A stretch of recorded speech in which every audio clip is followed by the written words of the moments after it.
It's a pleasure for me to have the opportunity to stand up here and share a little bit with you, kind of pick up where Alan left off on what and how this brand has evolved over the last 40 years and what the results we see today that rest on this foundation that's been built and started 40 years ago.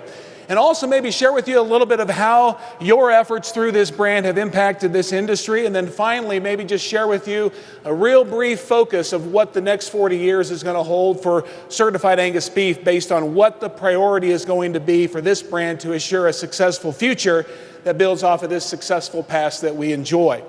I thought the videos did an outstanding job, especially the one that Alan shared, of providing this group a perspective on how hard those early years were. And in all honesty, how important they are in having established the solid foundation that this time of what I call brand prosperity now solidly rests. I think we all realize it hasn't always been this way. And there's no guarantee that it's going to continue to be this way without a continual level of hard work and passion about providing the best beef that the world can possibly have and that we can provide through the Angus breed. The video did an outstanding job of laying out possibly the most important decisions that were ever made with regards to this business, in regard to this brand, in deciding whether or not it was going to be allowed to continue or not. But beyond those decisions, I would tell you that the most important decision beyond that was the decision to anchor this brand in the needs, the desires, the demands of the consumer, first and foremost. And from the very first pound that was sold at Renzetti's IGA here in Columbus, Ohio, to Miss Ella Witt, every successive and advancing year, every additional pound that was sold served as a foundation to elevate this brand for the next. And we continue to see that today. Just like rungs on a ladder, this brand continued to build on itself from the time the very first pound was sold just down the street from where we are right here this morning. And I think if you want to illustrate that, nothing illustrates that better than looking at the brand's growth in sales tonnage during that exact 40-year period. Building on that very first pound sold in 1978, while sales growth was slow, within the first decade, through all that turmoil, brand sales grew to 71 million pounds. From there, as passion began to grow in the industry and we saw a broadening of the number of packers, retailers, distributors, both domestically and internationally, that were excited about this brand, sales grew by almost 6 times by the end of that decade, hitting 411 million pounds in 1998. With momentum building and in spite of BSE that was identified here in the early 2000s, sales hit 634 million pounds by the end of the decade when the brand celebrated its 30th anniversary. And today, your brand, Certified Angus Beef, closes out its 4th decade of existence, selling a cumulative 1,212 million pounds of certified Angus beef, representing 12 consecutive years of growth and the 3rd consecutive year over 1 billion pounds. The number is impressive, okay? And you can clap if you want, okay? It's acceptable, okay? The number is impressive, but what's more impressive is if you look at that last decade, none of these decades were easy, but if you look at that last decade, remember, we were riddled with drought, periods of tremendously tight supplies, and because of that, record high prices for almost all of this decade, with the exception of the last 2 years. Okay? In addition to that, the worst global economy we've ever experienced, and yet this brand continued to see that kind of success. It's a testament to the importance of quality and marbling to consumers around the world, and in all honesty, it speaks directly to your willingness and your ability as Angus breeders to supply that demand that's out there for premium beef and certified Angus beef around the world. And specifically to that point, if you're curious, how many cattle do you need to sell 1,212 million pounds of product?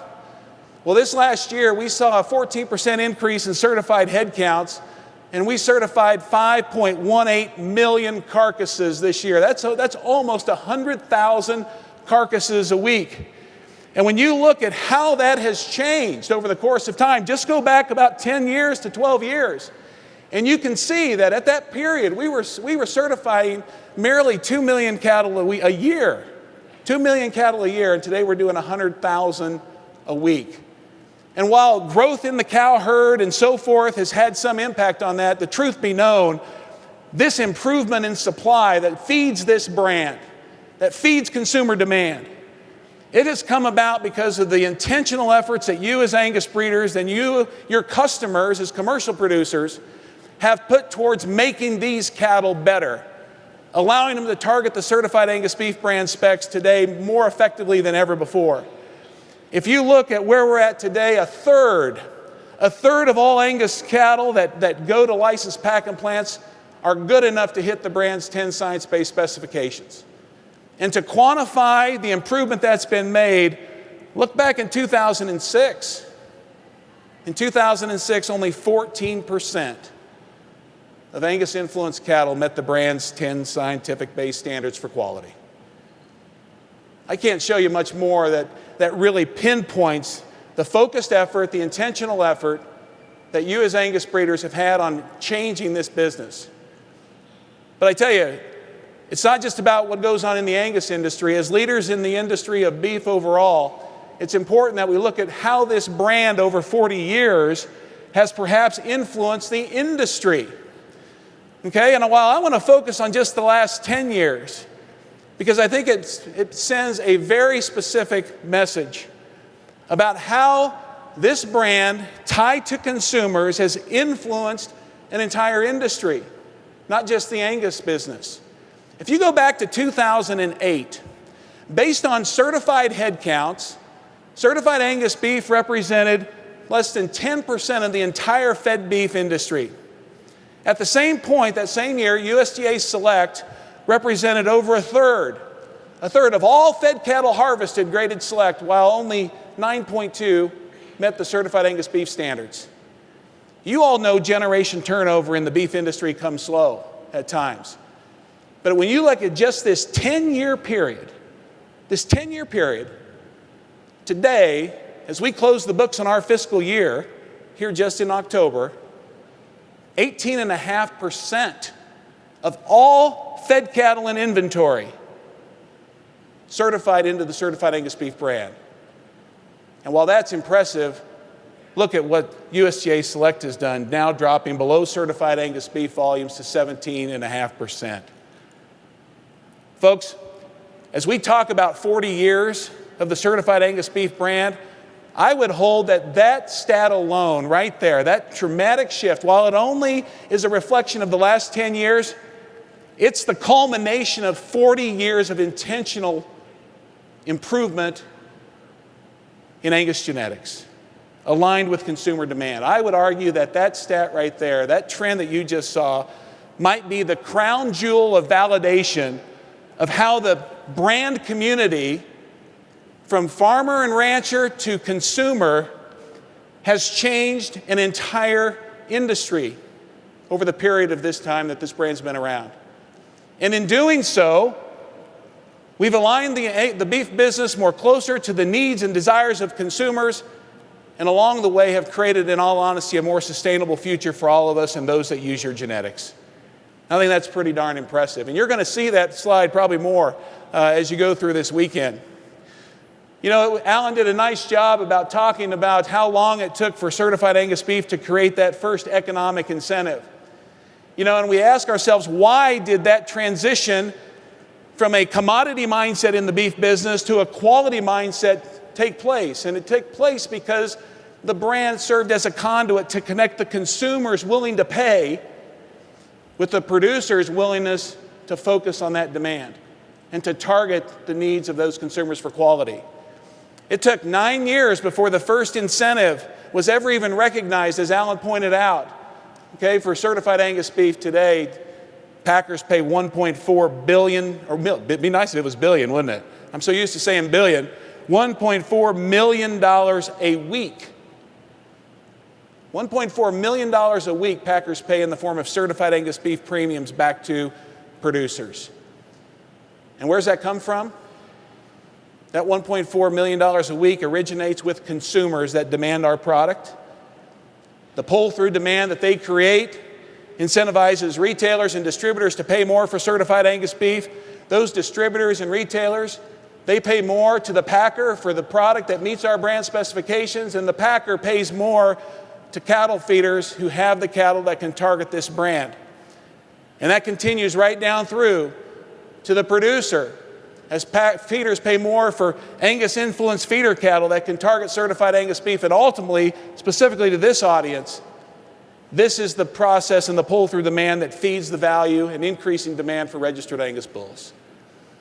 The brand has become a conduit, both in terms of a quality perspective as well as from a financial perspective, in connecting the farmer and rancher in this country to the consumer who's the farthest away from their farm and their ranch. And ultimately, this brand was started to do exactly that, to increase demand for registered Angus cattle. And I think arguably, 40 years after its beginning, it perhaps has never been more effective in delivering on that mission statement. But what's exciting is I don't believe the brand has arrived. And Alan echoed the same sentiment.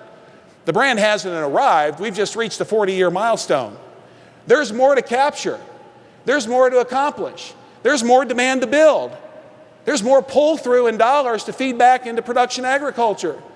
As we continue to align not only the price point of this, be concerned about the price point that this product sells for, but as we continue to elevate the value of this brand in the eyes of consumers. And as we elevate the value of this brand over the next 40 years, beyond where we're at today, more dollars will continue to flow back into production agriculture. That's how this brand was built. That's been its intention since the very beginning. And the last 40 years that we've just completed have positioned this brand nicely in the eyes of consumers, to where today consumers at a rate of 95% recognize certified Angus beef brand's logo. And they associate that logo increasingly every day with premium beef and high quality beef eating experiences. And what's exciting about that is, as we look to the future, if you were to scan the long-range strategic plan of the American Angus Association and certified Angus beef as a part of that, we've got initiatives in place that again are going to help us to continue to keep this momentum moving forward for another 40 years. To not only protect and build upon the brand equity that's been built thus far, but to take that 95% consumer recognition and transition it in the eyes of consumers to true brand loyalty, to where they seek out this brand before all others. We have positioned ourselves with initiatives to continue to elevate the relevance of the services and resources we provide, not only to the end users and midstream merchandisers of this brand, but also to producers as well, to enhance the brand experience that this brand provides to consumers, and ultimately to still focus on growth in production and in terms of sales as well.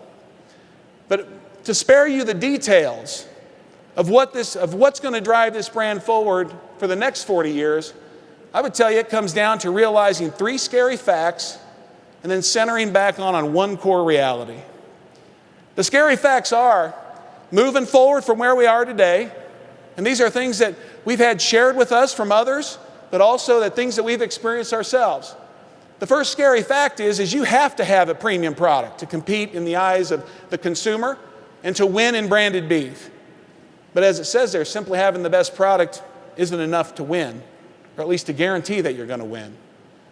Alan talked about having a good story, and we do have the best story in the industry.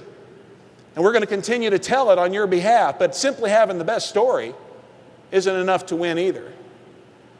And ultimately, we have to provide outstanding service to those that represent this product and sell it and promote it to consumers. But here again, delivering great customer service isn't guaranteed that it's going to be enough to give you success moving forward. I would say that you could take each of those 3 scary facts to selling bulls, and we probably would find a lot of similarities between selling bulls and selling branded beef. Because the hardcore reality moving forward of what is going to solidify this brand's position and potential to be successful moving forward is the fact that this brand's success moving forward will continue to come down to one thing: and our ability to effectively elevate the level of trust that the consumer places in this brand. By anchoring this brand to the consumer 40 years ago, Building trust in this logo and in the eyes of consumers is what's gotten us to this point. And elevating the trust that consumers continue to have in certified Angus beef is what's going to take us from here into another successful 40 years. On behalf of almost 20,000 licensees that produce and represent this brand around the world, I want to say thank you to you for all that you have done to support and make this product available, that those who sell this brand around the world are as passionate about as you are. And I also, as someone who represents the brand that you own, I just want to say congratulations, and I hope that you feel a great sense of pride and ownership in the success that I just highlighted for this last year, but also a great sense of pride and, in all honesty, what you have built and what you've achieved through the Certified Angus Beef brand. Thank you very much, and we look forward to another successful 40 years moving forward from here. Thank you.